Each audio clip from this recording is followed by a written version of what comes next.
Hi everyone, welcome to Outgrow's Market of the Month. I'm your host, Dr. Saksham Sharda. I'm the creative director at outgrow.co. And for this month, we're going to interview Nicholas Bayerle, who is the CEO of Billion Dollar Body. Thanks for joining us, Nicholas. Thank you so much, man. I really appreciate it. Thank you for creating a platform for people to be able to get educated. I'm sure we'll get into it. I was 60 pounds overweight. And the reason I didn't know how to lose it was because I didn't have anyone that had a show like this or a Facebook ad or a YouTube video that could show me what to do. So thank you for creating a space to get people equipped with the right information and probably the right accountability to be able to apply the information they know. Thanks. So we're going to start with a rapid fire round just to break the ice. Try to keep your answers to one word or one sentence only, okay?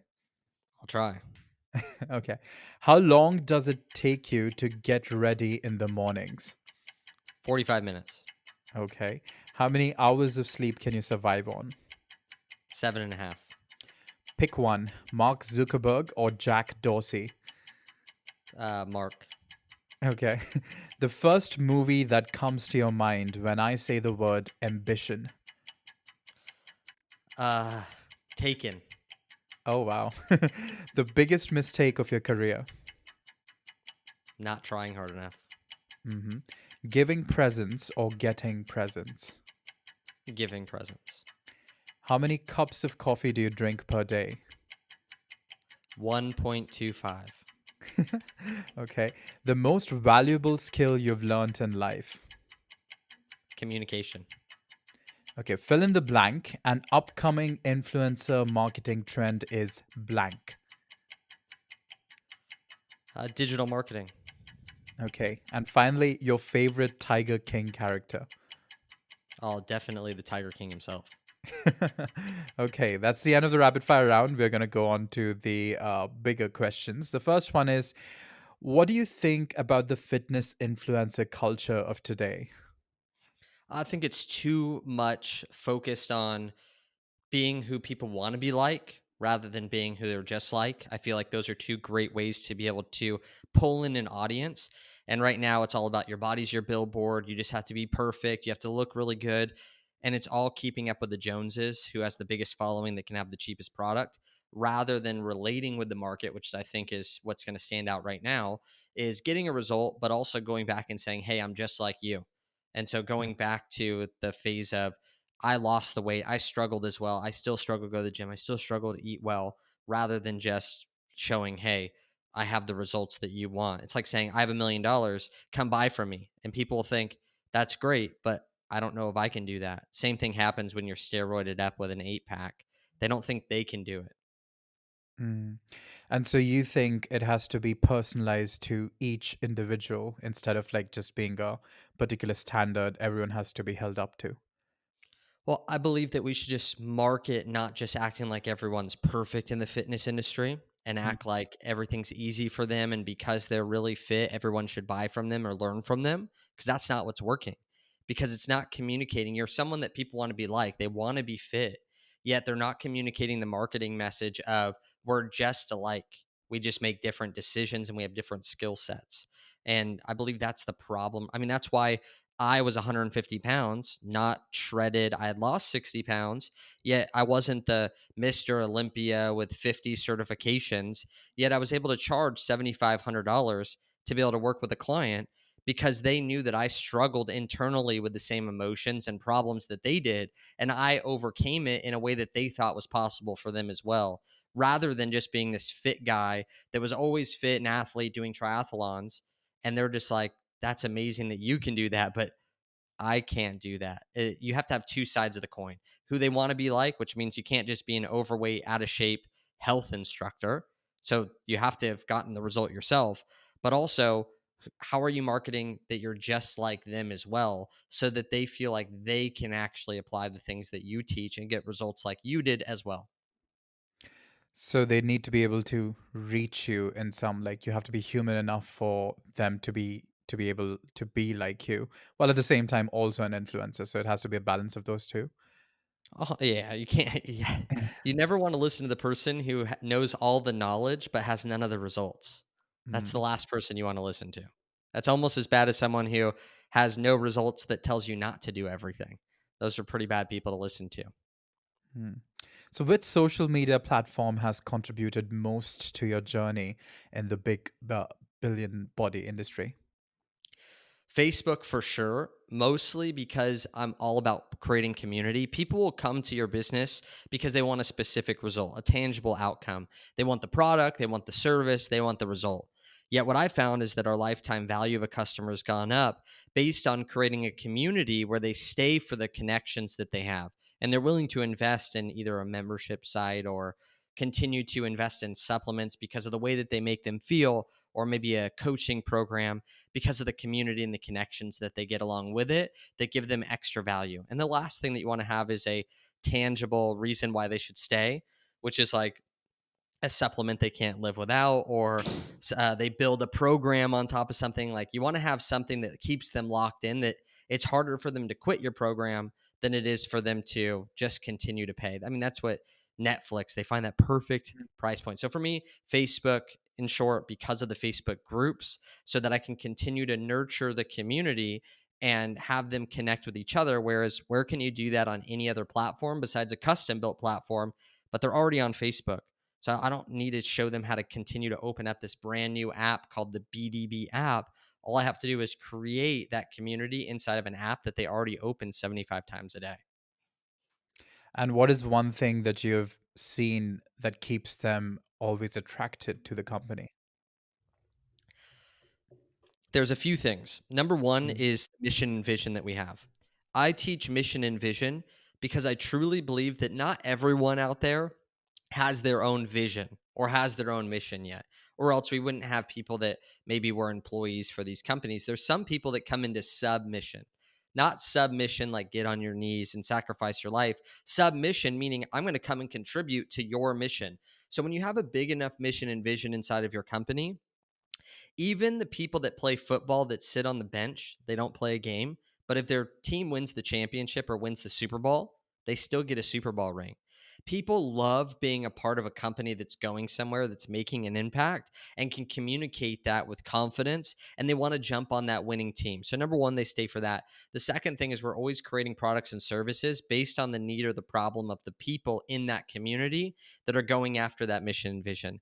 And the last thing that I believe people love about what we do is that we have a way to give back. So, what we do is we look for ways that we can partner with companies to solve the problems that our company solves before it ever becomes a problem. Meaning, we invest in the children. We sponsored 43,000 kids in America alone to go to after school programs and assemblies, and then to camps with professional athletes to be able to get leadership and taught how to become what we call a three-dimensional businessman, which is prospering in health, wealth, and relationships, having success without sacrifice. So, those three things together, those three chords, it's really tough to break them rather than just having a one dimensional business of transactional products and services, or a company that promises the world of vision and mission that don't deliver anything, and not just a nonprofit that gives back that doesn't also have a product or service. We compile all three of those things together. And I believe that's what gets the right type of people in our community. That sounds really great. Could you tell us more about the after school program that you're talking about? Yeah, so the after school programs that we've invested in have been with the Winning Edge, and we partnered specifically with an NFL Super Bowl champion with the Patriots, Devin Wyman. And Devin's one of the best speakers I've ever heard. So when I had him actually come out to one of our live events, I wanted to support the nonprofit. So we raised money for the nonprofit, and we took a portion of everything that we made and we invested into that nonprofit. And then he went out and he would go and travel and speak and do these huge assemblies where kids would write on notes that they were going to commit suicide, or they had a kill list, or they gave up weapons that they actually had at the schools. They confessed things that had been happening in their home and their life that they were able to help out and intervene with. And then they bring all those notes back to our live events when we have them, and share them with the different people and inspire them to give again. So that NFL Super Bowl champion send them out to the schools. After they go to the schools, they then try to get them into the camps. And it's one of the only nonprofits here that actually pays for the actual school meeting. They're not making the schools pay for the meeting. So the cool thing is they've got it down to almost about $1 per kid. So if someone were to invest $10, they'd be able to help get 10 kids to go to the assemblies at the schools to be able to hear from an amazing speaker that inspires them to think outside the box inside of their life. That sounds really great. What is the one thing you would like to say, like, on the other hand, to all struggling entrepreneurs? Quit. Why are you struggling? Like, how much money do you make in your job? Because if you're struggling, I'm assuming that you're not full time in business. But let's say you are. What are you doing with your time? What's the deal? Have you not invested in a mentor or coach? Is that the problem because you don't have the money to? Well, it's costing you a lot of money not to. So you should probably go listen to someone or get some accountability from someone that's going to put the fire underneath you. Let's say you're working a job and you also have a business and you're struggling. Well, how many hours is that job? And ask yourself this question: if you had that extra 80 hours or 120 hours to work on your business, do you think you could replace the income of the job? And if not, then shut down the business. There's something wrong. There's a problem.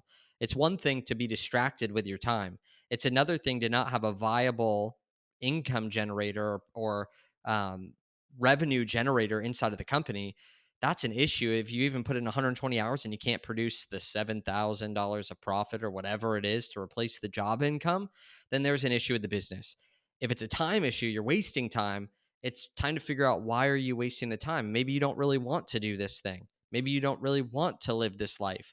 And the last thing that I would have is, there's a quote from all these superhero movies that say, with great power comes great responsibility. I failed my first business. I ended up driving my wife and I into debt. I went after a few passions, didn't do well. I had to clean carpets for 2.5 years. Wasn't really an entrepreneur at that point. Always thought I was going to be, but I was failing. And I remember just getting to the point where I was just hoping that somehow I would get invited on a big podcast like this, or that someone would invite me on a radio show, or Oprah would get me on, or my wife would get an interview and we'd blow up and we'd win the lottery or something like this. I was just hoping that something outside of myself would change my situation. And I was dumping my carpet cleaning van, making $21,000 a year, cleaning carpets full time. And I just thought, what if I actually said, if it's meant to be, it's up to me?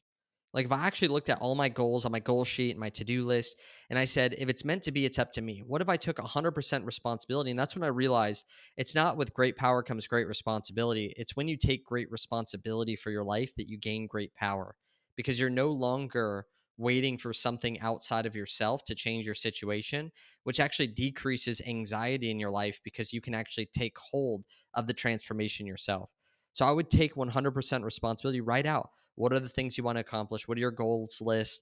And start asking yourself, if it's meant to be, it's up to me. What would it look like to take responsibility for this? Doesn't mean you have to do the actions, but taking responsibility for the outcome. And what would it look like if you did that? And do that every single day. Write them down for an entire year and see what happens. I say quit because most people would say, well, I don't want to quit. This is what I want to do. I would say to them, great. That's why I said quit, just to challenge you and see if you really wanted to do this thing. If you thought quit and you should really quit, well, then you probably should, because if I can get you to quit entrepreneurship that easy, then definitely the trials and tribulations of building a business would have got you to quit in a year or 5 years. That's interesting. So, what would you have to say for I guess the fitness industry is one of the industries that have been impacted really badly by the coronavirus. How did your company deal with that? And what would you have to say to those struggling entrepreneurs? Because I guess they're not in the best of times. Yeah. So, anyone who's listening right now, think of your industry. Think of someone in your industry right now that's failing, and everyone can find that person that just, no matter what they do, they don't make anything work. The second thing is to think of someone in your industry right now that's succeeding, massively killing it, doing amazing. What's the difference between those two people? Is it a lack of opportunity or a lack of education? Because there's opportunity. If one person's in the same city as someone else, one person's failing, the other person's succeeding, the opportunity is exactly the same for both of them. There's the same amount of people that want to buy things. And so it's interesting to look at, when my dad, who owned a carpet cleaning business in 2007, 2008, in 2009, he claimed bankruptcy. While there were other carpet cleaning businesses that ended up ascending and becoming 7-figure, 8-figure companies. So it's not that it was hard for the industry, it was hard for some people. But there was the same amount of customers readily available for the guy who was succeeding as my dad at the time. Yet my dad didn't know how to make the pivots and the transitions necessary to be able to tap into that market. And so, in a time like today, one of the biggest things to do is to not look at, oh, can I just see if things will go back to how they were? So if you have a brick and mortar business that's high volume, well, that's probably not going to work unless you just decide you're going to do whatever you want, which is also your right if you live in America. In the other country, you're actually not born with rights. But in America, you're actually born with rights no matter what, as long as you're born inside of America. So, uh, with that, you can choose to do whatever you want. Yet, most likely, if you're having in person, there's going to be people that are afraid to come in, blah, blah, blah. We've never built our business on in person training. So, when it came to people being at home, it's like, hey, you probably want accountability and you're not paying for all these other services and gas right now to be able to drive to the gym. So, you can hire a coach, you can hire a trainer, you can at home gym equipment is not failing right now or struggling. Online health and fitness coaches are not failing or struggling right now. Supplements are not failing or struggling right now. This was the biggest Black Friday on the history of the planet this year. People shopping at home. And so there's lots of restaurants, gym owners, etc., that are struggling right now, while there's others that are not.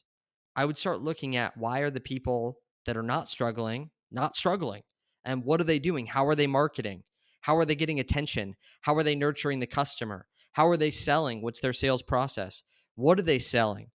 What are the things that they're actually making? There's actually an amazing restaurant called by the owner of Adam Perry Long. I forget the actual name of the restaurant. They were a pretty high end restaurant in LA. LA is one of the most strict places right now to live. San Francisco is maybe a little bit worse. And I just remember as soon as things started to lock down, they couldn't have people eat inside. And this relates to any gym or in person out there. I saw right away they created these menus that were very limited where they'd make these economically available foods, meaning like $16, not $100 or $70. And they showcase like them making this huge amount of food for this particular meal of the day. And so they limited the options. They made it just like one option that you could choose. And they made it super gourmet. They marketed it amazing. And then they would just sell out of it every single day. They were someone who pivoted. They didn't just close the doors and wait for things to go back to normal. And so the number one thing right now, one for me, this is our best year in business. Now I host a lot of live events. So I had to make some big pivots. I thought this would be the first year we weren't going to grow. But because of those pivots, we were able to do, even in one event, we did over $500,000 from the living room in my house through just setting up a video camera and doing a virtual event. And every single day I got off the training at 6:30 p.m. I ate dinner and got in bed by 8:30. I didn't even have to talk to anyone. So technically that was more profitable and took less time, didn't take travel, and I was hanging out with my son the entire time. So I'd look at the ways to walk through the valley of the shadow of death, not sit in the valley of the shadow of death and wait for it to pass. Walk through it and look for people that are winning. Start modeling them, not hunkering down, because we'll end up just doing the same things we've always done. That's a great story. So basically, the year has actually been an exciting opportunity for you. Like, in the sense, you've taken it and you've ridden it in the stride instead of actually being cowed down by it. That's a great Yeah, journey. Is there? Yeah, go ahead. our online version of our company grew. We built systems around that where we didn't even need to do the live events. Then we did the live events, but we did them virtually. And then that did really, really well. I believe we had 90 attendees at $600 average. And out of all of those 90 attendees, we had 34 of them invest $18,000. That's amazing. That sounds really great. So I guess like not just this year, but just tell me about your whole journey then. What made you get into this in the first place? What inspired you to like do all of this? Yeah, it's a great question. So my dad was a business owner, as I had talked about. So was my uncle, and they really got impacted by 2008. And Mhm. for me growing up, it was not popular to own a business. Like it wasn't cool that my dad had a business. It wasn't something that was exciting. Yet my dad taught me something that money follows value. And value is simply just solving problems for people, bigger, smaller, more of them. If you solve them, they'll pay money for it. So the first way I learned that was through doing landscaping, cutting grass, pulling weeds, etc. I saved up a few $1,000s, but I still didn't have this want to build and expand the business. I had to get more equipment, more people, and I just cashed out on all of it. I was just like, nope, I'm keeping the money. I'm done working. And then all of a sudden, I got more responsibilities right around when I was 19 years old. I got a girlfriend, and then I got married at 20. And so it was right around that time that I was like, what can I do? Because I don't want to be away from my wife. What's the chances that we're going to work the same schedule at the same place? There's no way. So we thought, what's the way we could live the life that we want? And that was through creating a business. I thought I was going to create a cafe. I thought that I was going to be a professional athlete. I thought all these different things. We ended up getting into network marketing. I had no clue that network marketing had a good or bad stigma. I was just like, this is amazing. How cool is this? I could buy this thing and start slinging product right away. And that actually provided for our first year of marriage until we failed. Mostly the company failed. The company dropped from $650 million in sales in just 1 year to a few $1 million. It was wild. And we went down with it. And I just thought, man, I'm done with this. Like, I went and carpet cleaned for 2.5 years. And it was in that process that I was like, man, I'm not providing for my wife. I'm not able to do this. What's the one thing I had done with my life? And I had lost 60 pounds. That's why I got in the network marketing company, is they sold health products. So I didn't know at the time that you could bring in experts, much like you're doing right now. I'm the one doing the majority of the talking, and you're bringing in someone that can serve people with the knowledge that they have. I do that now. That's the big part of what I do. The other side is the guru, the person that's done it, and then they show you the blueprint of exactly how they did it. That's not the business I'm in today, but that was the business I was in then. I had lost the 60 pounds, and I started thinking, if that's what I've done, that's all I can sell. So I started putting together, all right, I'm going to help men that were just like me lose 40 to 60 pounds on average. And so that's how I started marketing it. I failed 3 years. I never made more than $3,000 in a month. Never, which legitimately was every single year the company either losing money or breaking even. That was it. Never drew a paycheck for those 3 years. And that's when I discovered this other side of, it's not just being your body's your billboard, like I was talking about earlier. I got quoted for turning your mess into your message. I never told people that I was overweight or why I was overweight or showed the pictures. So I actually got invited to speak at an event of 40 people. I invested $5,000 to be there, which was all the money on my credit card while I was still carpet cleaning. But they wanted me to teach on health. And I was like, oh my gosh, this is my shot. I thought, I'm going to tell them why I was overweight, that I was overweight, and then I'm going to teach them how they can goal set properly for their health and leave there with a clear plan. So I go up there, I tell my story about my dad and I having a falling out, and I gained 60 pounds and I failed in school because of it and all these different things. And then how I got my life transformed by one kid that helped me lose 60 pounds. And then I hired the trainers, and then I starved myself. And then I found a way that was sustainable. So during that story, I started crying, like outrageously crying, because I'd never shared those emotions before about how I became overweight and how insecure I was. And I remember getting to the point where I was so mad because I had my wife come up and help me finish speaking. I didn't give them any value. I didn't feel like I helped them. And still, almost 6 years later now, they still talk about that one moment bringing the entire event together. They still talk about that one moment where I started crying. And anytime anyone cries in that environment, they talk about that one spot to this day. And afterwards, I had 10 people out of the 40 people that were there reach out to me and say, I want to buy from you. How can I learn from you? How can I lose weight? And I said, it's $3,600 and I'll coach you for 6 months. And I ended up selling like $27,000. 9 out of 10 people bought. And I was like, oh my gosh, like I got this. Like this is insane. I was still afraid to fail, but I tapped into this. I started telling my story. I started telling how I had failed. And even when I was with these people that were buff and huge and shredded and they had $37 products, people connected more with me because they found themselves in my story. And they said, man, I trust this guy because he's just like me and he was able to overcome it. And so instead of investing $37 with the fit guy, they were investing $5,000 with the guy that was average, but had a story that they connected to, that overcame it. And I was further along than they were. And that's what really launched our business. After a couple of years of that, in 2016, we launched the $1 Billion Brotherhood, which was taking the 600 clients that we had and creating a community that we now call the Brotherhood, which is a group of men that own businesses. That's all we ever worked with, and serving them in health, wealth, and relationships. Because I realized that health was just a small piece of what they were going through. So instead of like most companies who have a target market and they have a way that they serve that target market with all these different products, or one product to one market, for us, we have one person, the man who owns a business, and we serve them in health, wealth, and relationships. So we bring in relationship teachers, health teachers, and business teachers to create what we call a three-dimensional businessman. And that's where our business took off. 2016, we launched that. 2017, June, we had our first $100,000 month. So it was a rapid growth. In 2016, May was the last carpet that I cleaned, where I was on average making about $1,200 to $1,500 a month. So it would have taken me 5 years of carpet cleaning to make what we made in one day in June of 2017, just 1 year later. Wow, that's a great journey.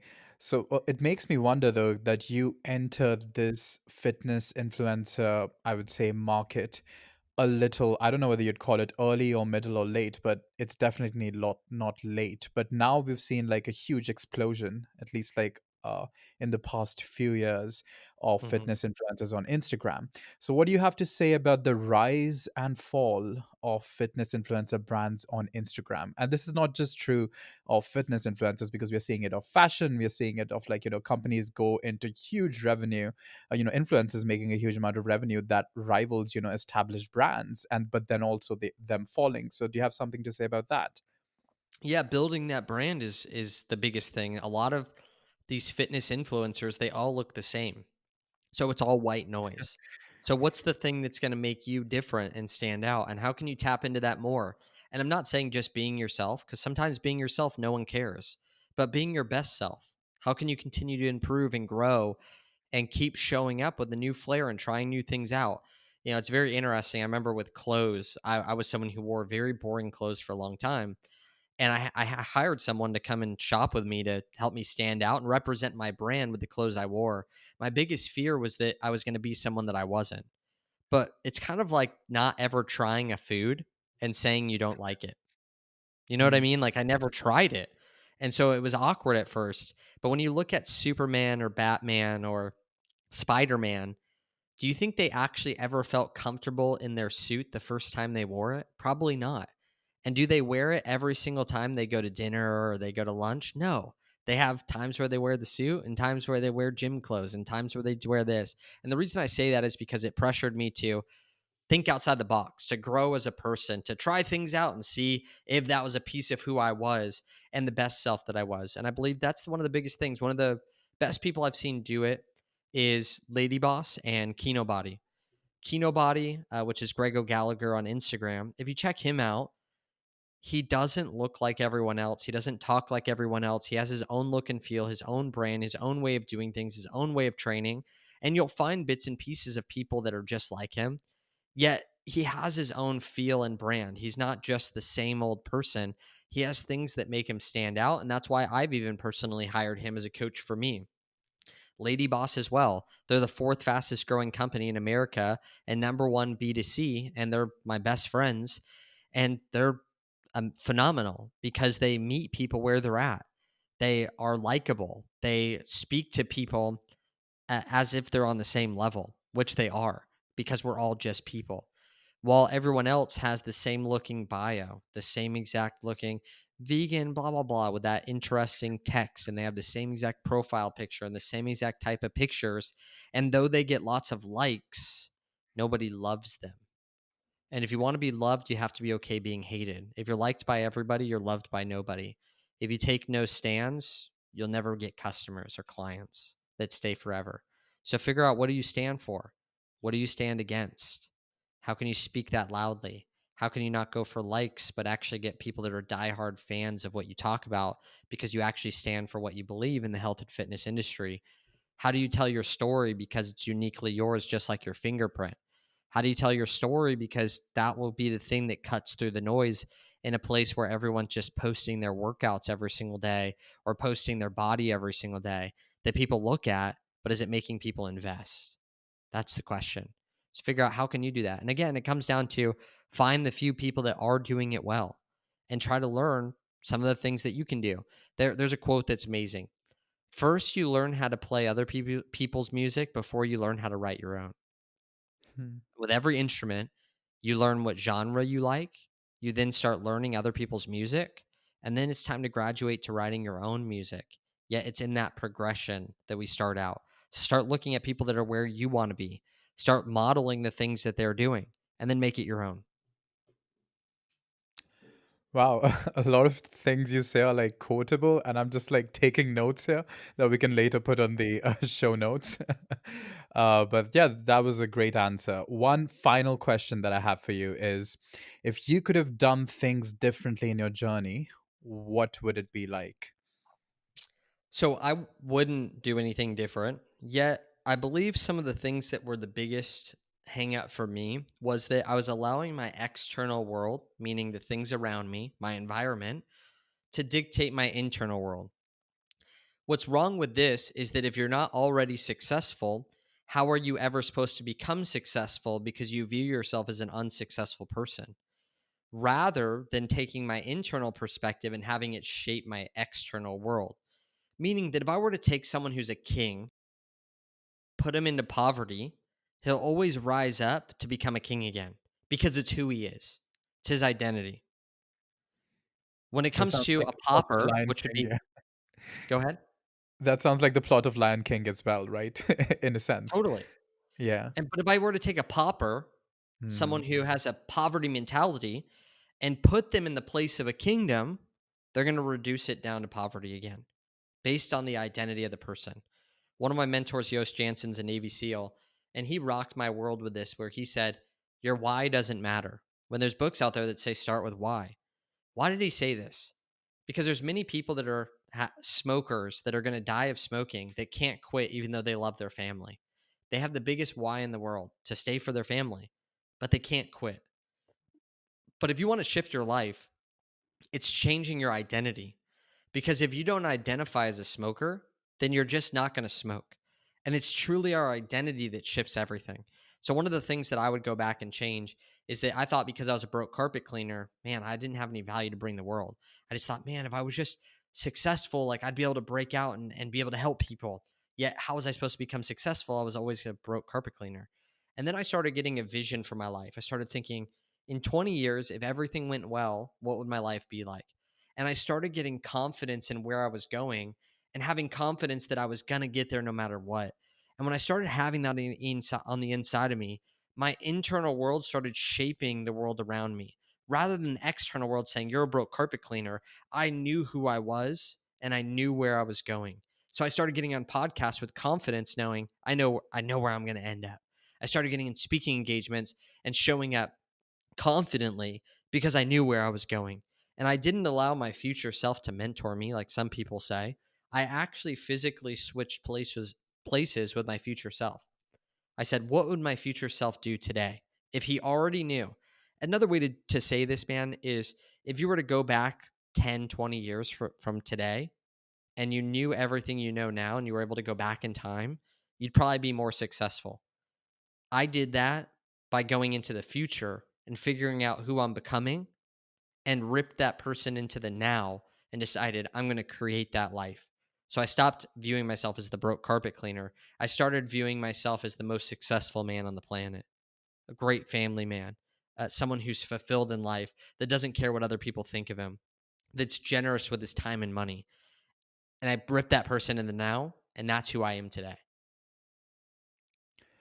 Wow, that was like really well put. Thanks for that.